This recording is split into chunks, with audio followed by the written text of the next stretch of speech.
years had passed since Elijah spoke the drought into existence. 3 years without rain, 3 years of famine gripping the land like a clenched fist.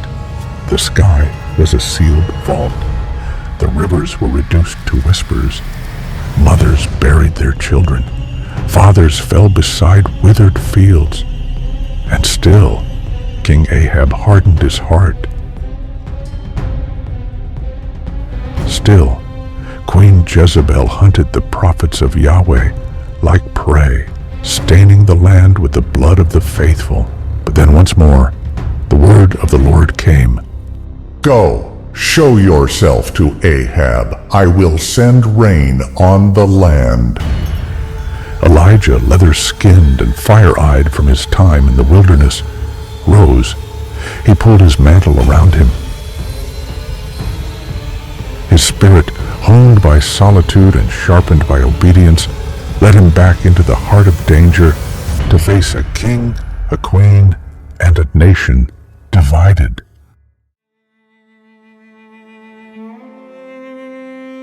In Samaria, famine ruled. Crops had perished. Even the royal herds teetered on the edge of extinction.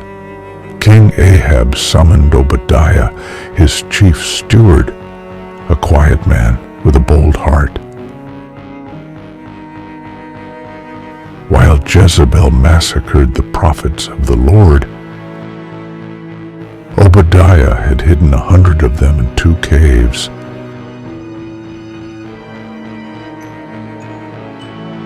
$50 in each, sustaining them with stolen bread and hidden water.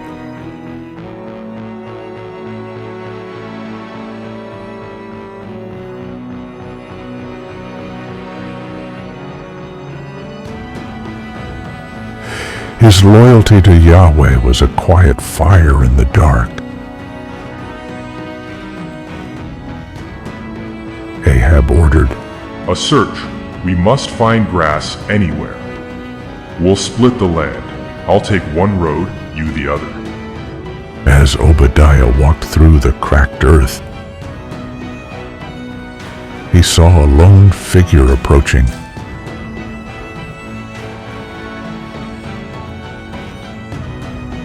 Elijah?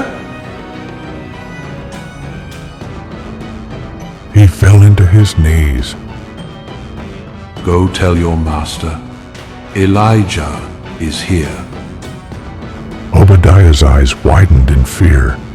My lord, if I leave you, and the Spirit of the Lord carries you away before Ahab finds you, he will kill me.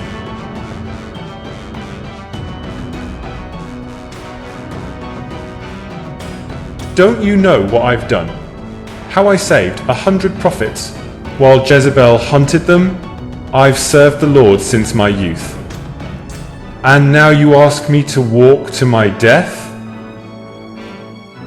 As the Lord Almighty lives, whom I serve, I will surely present myself to Ahab today.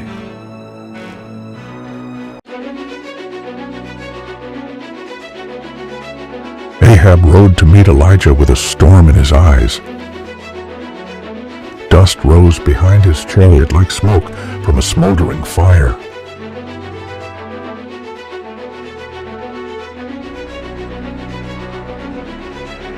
"So, is that you troubler of Israel?" I have not troubled Israel. You and your father's house have. You've turned your back on the commands of the Lord and followed Baal.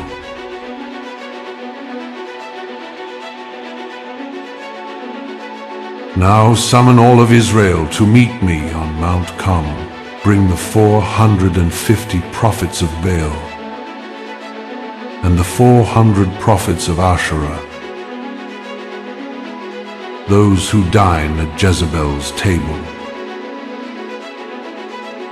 Word spread like wildfire.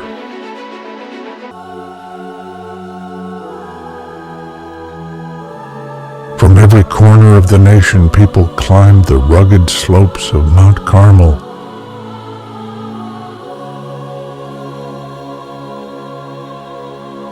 sun blazed overhead. Dust clung to their feet.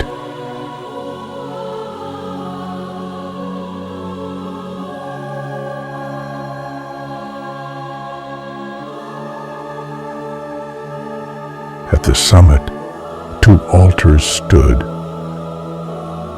one old and broken, the other new and proud. On one side, a solitary prophet,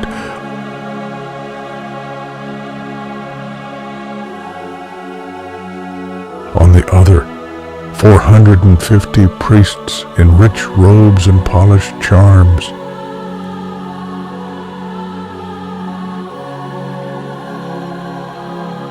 Elijah faced the crowd. How long will you waver between 2 opinions? If the Lord is God, follow him. But if Baal is God, follow him. Silence.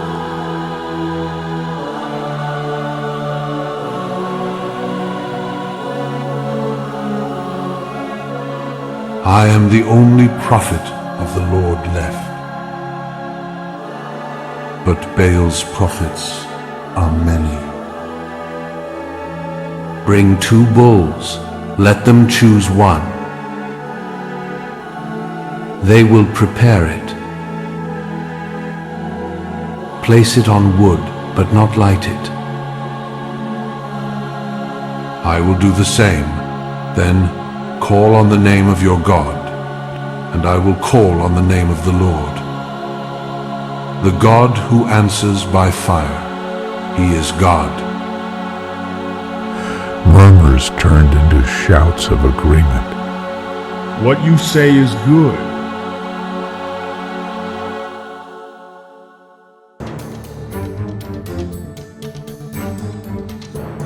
Morning came. The prophets of Baal danced, shouted, and chanted around their altar.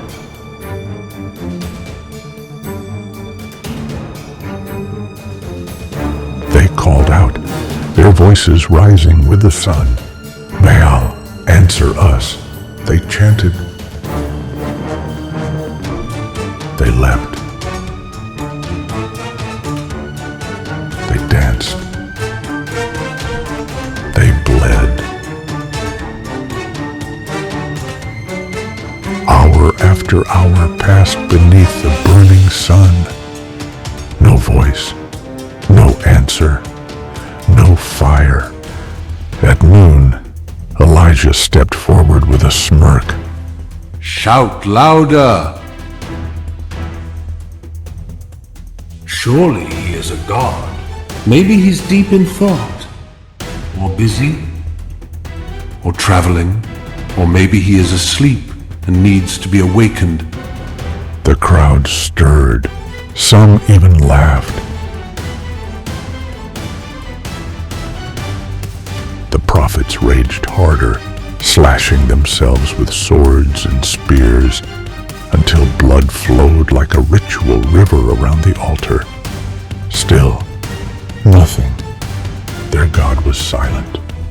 Their God was not there.